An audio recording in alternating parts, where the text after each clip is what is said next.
다 같이 마음과 뜻과 정성을 다해서 새벽 기도해 드리겠습니다. 내 영혼아 여호와를 송축하라. 여호와 나의 하나님이여 주는 심히 위대하시며 존귀와 권위로 옷 입으셨나이다.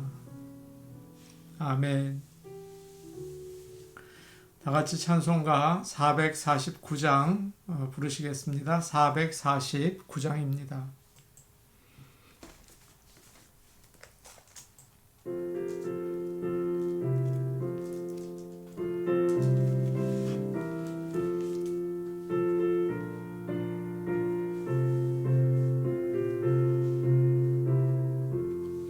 예수 따라가며 복음 순종하면 우리 행할 길 환하겠네.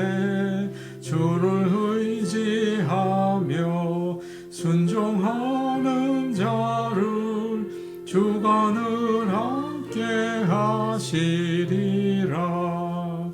의지하고 순종하는 길은 예수 안에 즐겁고 복된 길이로다.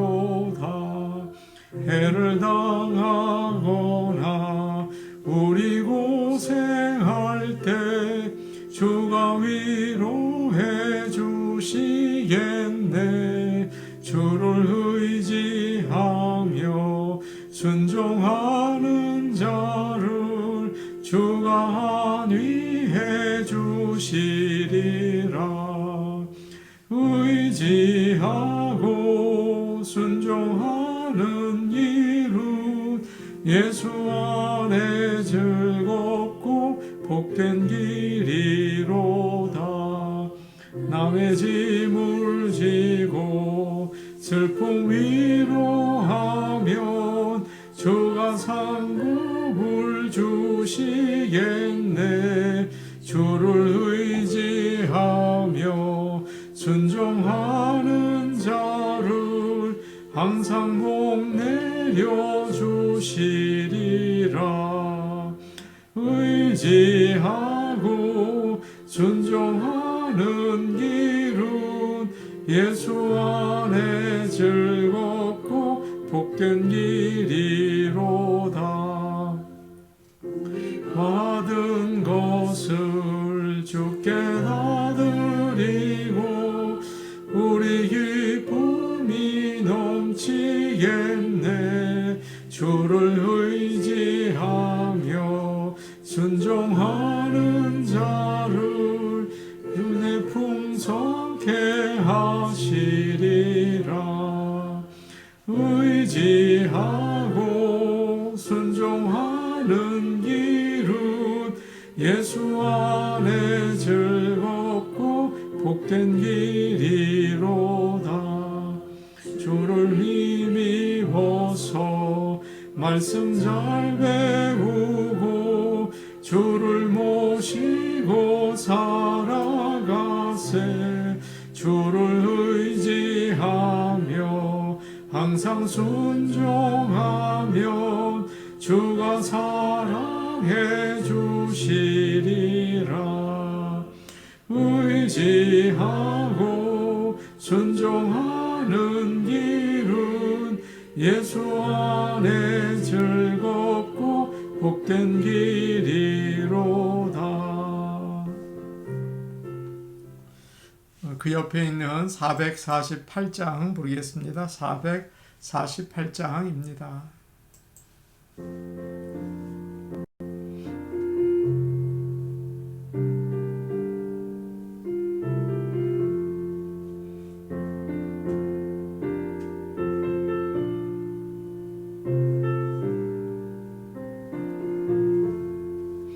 주님 가신 길을 따라 좁은 길로 가오리다.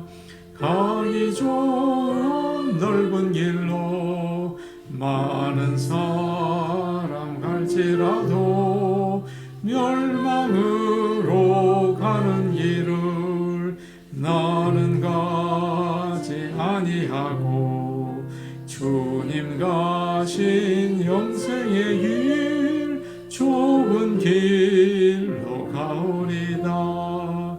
주님 가신 뒤를 따라 순종하며 가오리다.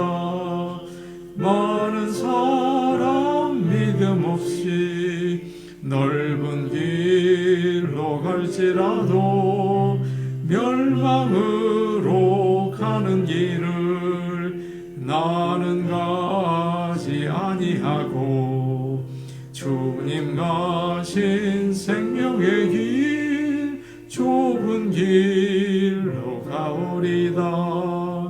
주님 가신 진실한 길 의의 길로 가오리다. 좁은 문과 좁은 길은 십자가의 길이오나 영생 영광 바라보며 천국 가는 길이오니 죽기까지 주님 가신 길을 따라가오리다.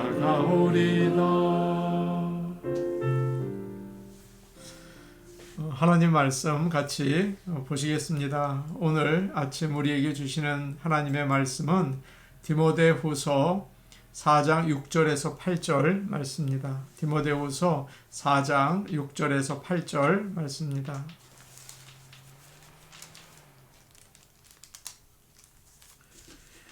제가 가지고 있는 성경 346페이지에 있습니다. 디모데후서 4장 6절에서 8절 말씀입니다. 이 말씀을 저희가 한 목소리로 같이 읽겠습니다. 전제와 같이 내가 벌써 부어지고 나의 떠날 시각이 가까웠도다. 나는 선한 싸움을 싸우고 나의 달려갈 길을 마치고 믿음을 지켰으니 이제 후로는 나를 위하여 의의 면류관이 예비되었으므로 주 곧 의로우신 재판장이 그날 내게 주실 것이며 내게만 아니라 주의 나타나심을 사모하는 모든 자에게 도니라. 아멘. 지난주에도 저희가 같은 본문을 가지고 은혜를 나누었는데요.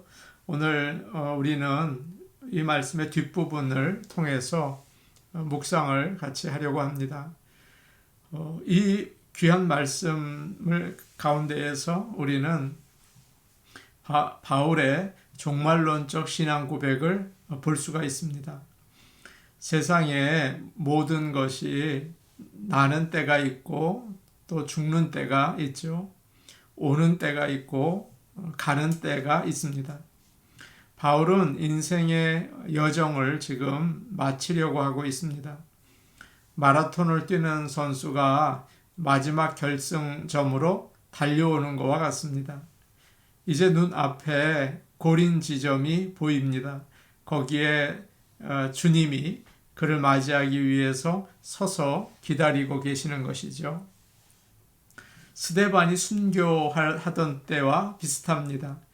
스데반은 마지막 순간에 하늘을 우러러 보았습니다. 그때 주님이 서서 어서 오라고 내려다보고 계셨죠.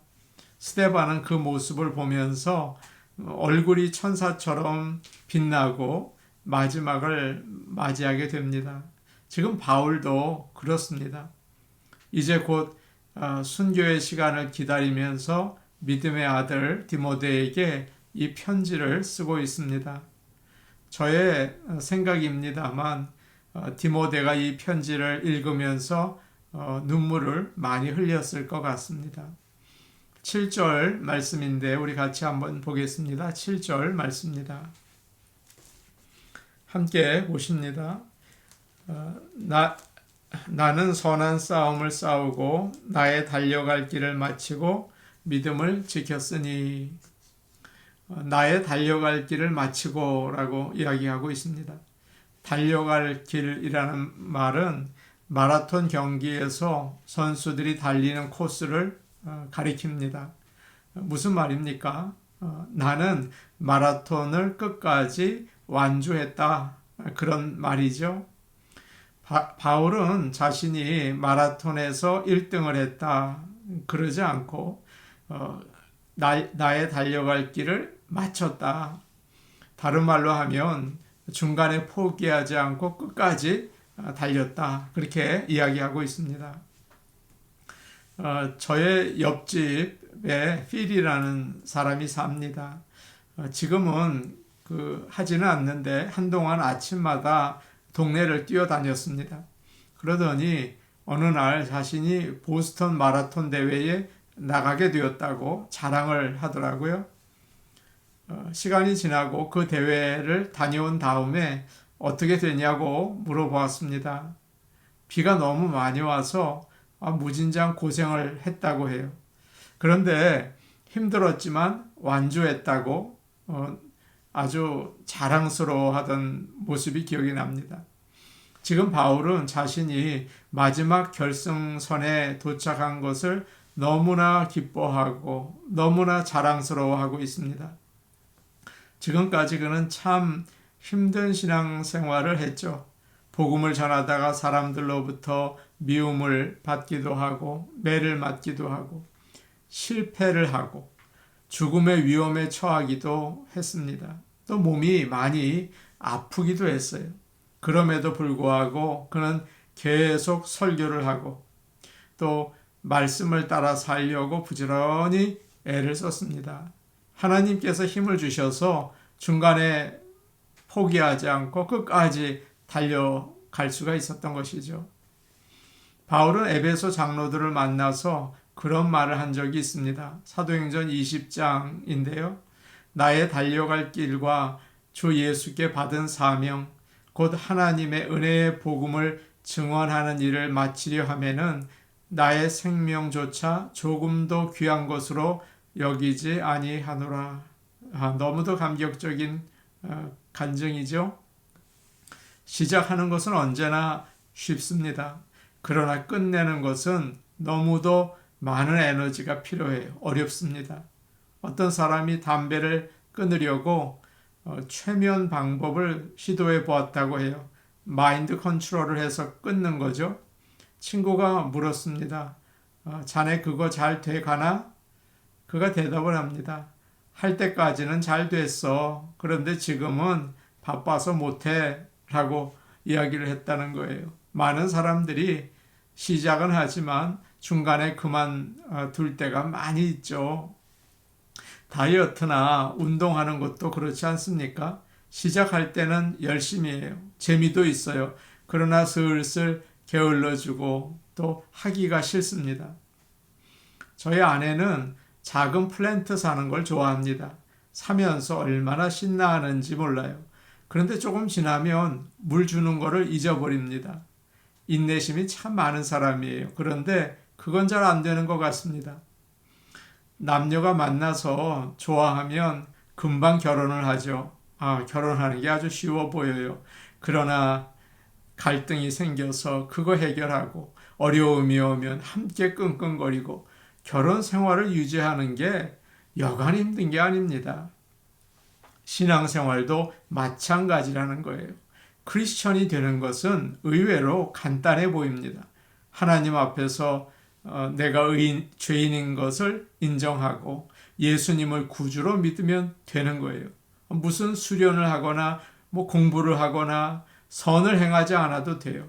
은혜로 구원을 받습니다. 그러나 그 다음이 문제 아닌가요? 신앙생활은 어려워요. 하나님을 믿지 않는 세상 가운데에서 믿는 자로 살려니까 이게 정말 어렵습니다. 어려움이 올 때 하나님이 어디 계시냐고 의심하고 원망하기 쉽죠. 육체의 즐거움을 누리고 싶어요. 다른 사람들처럼 좀 욕심도 부리고 싶어요. 그런 유혹에 빠지죠. 정말 어렵습니다. 어떻게 견뎌냅니까? 그러나 참 믿음은 결승선까지 달려가는 것입니다. 신앙생활은 100m 달리기가 아니고 마라톤입니다. 저는 마라톤을 뛰어본 적이 없습니다. 그러나 쉬운 마라톤이 없다는 것을 잘 알죠. 마라톤에 참가했던 어느 청년의 말이 생각이 납니다. 나중에는 발이 땅에서 떨어지지를 않는데요. 그리고 그냥 털썩 주저앉고 싶다고 합니다. 신앙생활도 그래요. 기쁘고 행복하다는 그런 생각만은 벗어버리시기를 바랍니다. 물론 기쁨이 있죠. 그러나 견뎌내야 하는 어려움이 더 많은 것입니다. 그렇기 때문에 우리는 이 아침에 주님과 함께 이겨낸다. 주님과 함께 버텨내자. 그런 각오가 필요합니다. 그래야 나중에 결승선에 가서 뒤를 돌아보면서 바울처럼 나의 달려갈 길을 마치고 라는 감격적인 고백을 할 수 있는 것입니다. 그 찬양이 갑자기 생각이 납니다. 여러분 잘 아시죠? 주님 다시 오실 때까지 나는 이 길을 가리라. 좁은 문, 좁은 길, 나의 십자가 지고 나의 가는 이 길 끝에서 나는 주님을 보리라. 영광의 내 주님 나를 맞아주시리. 주님 다시 오실 때까지 나는 일어나 달려가리라. 주님 영광 온 땅 덮을 때 나는 일어나 노래하리. 내 사모하는 주님 온 세상 구주시라. 내 사모하는 주님 영광의 왕이시라. 그 찬양 참 좋죠. 다음으로 바울은 믿음을 지켰으니 라고 이야기를 합니다. 지킨다는 말은 소중한 것을 빼앗기지 않으려고 꼭 붙잡고 있었다는 말이에요. 쉽게 우리가 연상을 한다면 마치 풋볼 선수가 공을 붙잡고 상대 선수들이 막 빼앗으려고 그러는데 빼앗기지 않으려고 그저 부여잡고 뛰는 것을 생각할 수가 있습니다.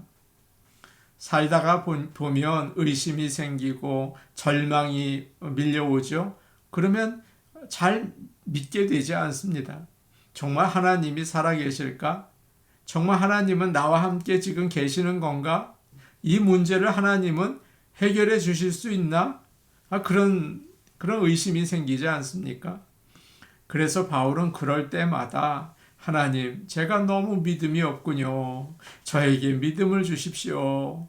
라고 기도하면서 어떻게 하든지 믿음을 지키려고 애를 썼다는 표현입니다.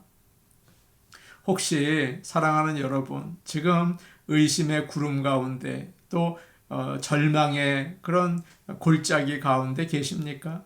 여러분만 그런 것이 아닙니다. 바울도 그랬습니다. 그럴 때 바울은 믿음을 지키기 위해서 애를 썼다라고 얘기하고 있어요. 여러분, 우리가 잘못 믿고 있는 게 아닙니다. 많은 사람이 그래요. 이 말씀을 통해서 위로받고 믿음을 지켜 나가시기를 간절히 원합니다. 믿음을 지키는 첫 번째 조건이 있습니다. 그것은 믿음이 귀하다. 믿음이 보물이다. 이 사실을 알고 있어야 합니다. 하나님께서 은혜 주셔서 그 사실을 깨닫게 되시기를 바랍니다. 어느 젊은 소녀가 어릴 때 그 소경으로 태어났습니다. 그녀는 그 점자를 이제 배우게 되었습니다. 점자로 글을 읽는 걸 배운 다음에 친구가 성경책, 마가복음 성경책, 그 점자책을 선물로 주었습니다. 그녀는 너무 그것이 좋아서 하늘 아버지의 말씀으로 알고 너무 기쁘게 그것을 읽었습니다. 그러다가 이제 손가락에 굳은 살이 배기게 되었어요. 할 수 없이 나중에는 굳은 살을 이렇게 뜯어내고 잘라내는 일을 했었는데 그러다가 손끝이 상해서 손끝의 감각을 잃어버리게 되었습니다. 그래서 이제는 글을 읽을 수 없게 된 거예요. 그녀는 울면서 하나님의 말씀을 내가 읽을 수 없어서 너무 안타깝다고 하염없이 울면서 그 성경책에 마지막 입맞춤을 하게 되었다고 합니다. 그러면서 입술이 손가락보다 더 민감한 것을 알게 되었어요. 입술을 대는 순간 글이 읽혀지는 거예요. 그 다음부터 그녀는 평생 입술로 가장 귀한 보물인 하나님 말씀을 읽으면서 살 수 있었다고 합니다. 사랑하는 여러분, 하나님의 말씀은 보물입니다. 믿음도 우리에게 영원한 생명을 주는 보물입니다. 끝까지 품고 달려가시기를 원합니다. 8절 말씀 우리 같이 보겠습니다. 8절 말씀입니다. 함께 보십니다. 시작. 이제후로는 나를 위하여 의의 면류관이 예비되었으므로 주 곧 의로우신 재판장이 그날에 내게 주실 것이며 내게만 아니라 주의 나타나심을 사모하는 모든 자에게 도니라. 아멘. 바울은 오늘 말씀 이제 6절부터 8절 그 말씀 가장 먼저 현재를 바라보았습니다. 이제 내가 곧 죽을 텐데 나의 전제로 하나님께 내 몸을 드린다. 그렇게 그런 생각을 했습니다. 그리고 과거를 돌아보았습니다. 선한 싸움을 싸우고 달려갈 길을 마치고 믿음을 지켰다. 그리고 이제 미래를 바라보고 있어요. 이제후로는 나를 위하여 의의 면류관이 예비되어 있다. 영광스러운 시간만 남아 있다. 얼마나 기대에 가득 차 있습니까? 믿지 않는 사람들은 죽을 때 두려워합니다. 가장 큰 두려움은 혹시 심판받지 않을까? 의로우신 재판장 앞에 서면 어떻게 하지? 그런 두려움입니다. 그러나 바울은 오히려 그분을 만나기를 사모하고 있어요. 나에게 의의 면류관을 주실 것이다. 이유가 무엇입니까? 그러므로 이제 그리스도 예수 안에 있는 자에게는 결코 정죄함이 없나니 예수님께서 십자가에서 죽으셔서 하나님의 마음을 만족해 해드리셨어요. 그래서 그를 믿는 자는 예수 그리스도의 그 의를 입게 되었습니다. 그래서 심판을 받지 않고 죽음에서 생명으로 옮겨진 것입니다. 주님을 믿는 자들은 마지막 심판을 두려워하지 않습니다. 오히려 주님이 나타나시기를 기다리는 거예요. 지하 감옥에서 죽음을 기다리는 바울이 오늘 여러분과 저에게 말합니다. 여러분의 인생이 우울하고 신앙생활을 포기할까 그런 생각이 들지 모르지만 중단하지 마십시오. 끝까지 달려가십시오. 주님이 기다리십니다. 하나님의 은혜로 의의 면류관을 받을 것입니다. 라고 우리에게 권면하고 있습니다. 오늘 하루 우리의 마음은 연약하고 또 때로는 두렵기도 하지만 오늘 주신 말씀을 붙잡고 힘을 내서 끝까지 달려가는 저와 여러분 되기를 원합니다. 아멘. 우리 같이 기도하는 시간 갖도록 하겠습니다. 오늘 주신 말씀을 기억하면서 중간에 포기하지 않고 끝까지 달려갈 수 있도록 믿음을 붙잡게 하여 주옵소서. 의의 면류관을 기대하며 신앙생활을 하게 하여 주옵소서. 추수감사 주일이 다가옵니다. 감사합니다. 하나님, 코로나의 어려운 가운데에서도 우리 교회와 성도들을 붙잡아 주셔서 감사합니다. 우리 교회가 주님께 영광 돌리게 하여 주옵소서. 우리 교회가 크게 부흥할 수 있게 도와주시옵소서. 오늘은 우리 성도 중에서 박정희 권사님 위해서 기도하겠습니다. 어지럽고 몸이 약해지셨다고 해요. 그리고 마음도 또 약해지셔서 불안한 마음도 있다고 합니다. 여러분 기도해 주시기를 바랍니다. 우리 같이 기도하시겠습니다. 아버지 하나님, 바울이 선한 싸움을 싸우고 나의 달려갈 길을 마치고 믿음을 지켰다라고 이야기했습니다. 나의 몸을 전제로 드린다라고 죽음을 이야기하고 있습니다. 아버지 하나님, 그리고 영원한 미래의 면류관을 기대하고 있습니다. 아버지, 우리에게도 같은 믿음 주셔서 어려운 때에 믿음을 지키며 달려가게 하시고 천국 소망을 바라볼 수 있게 아버지 우리에게 힘 믿음과 용기를 허락하여 주시옵소서. 아버지여, 추수감사 주일이 다가옵니다. 하나님께 감사를 올려드립니다. 찬송을 올려드립니다. 코로나의 위기 가운데에서도 교회를 지키시고 우리 성도들을 붙잡아 주시니 감사합니다. 아버지 하나님, 우리 교회가 하나님의 영광이 되기를 원하오니 아버지 함께하여 주시고 우리 교회에 믿음을 주시며 부흥을 더하여 주시옵소서. 아버지여, 박정희 권사님 위해 기도합니다. 아버지, 몸이 많이 연약하여서 주님의 도움을 구합니다. 아버지여, 손원조 강건함 주시고 회복시켜 주시고 나음 베풀어 주시고 일어서게 하여 주시고 온전하게 하여 주시옵소서. 마음에 불안한 것은 예수 그리스도의 영 성령께서 아버지 하나님 용기와 믿음 굳세게 하여 주시옵소서. 예수님의 이름으로 기도하옵나이다. 아멘. 은혜로우신 아버지 하나님, 저희가 달려갈 길을 끝까지 잘 달려가기 원합니다. 인내하게 하시고 또한 우리에게 굳은 믿음 더하여 주셔서 주저앉지 않고 끝까지 달려갈 수 있도록 아버지 용기와 힘을 주시고 천국 소망으로 가득하게 하여 주옵소서. 예수님의 이름으로 기도하옵나이다. 아멘. 오늘 하루도 복된 하루 되시기를 축복합니다. 개인 기도하시겠습니다.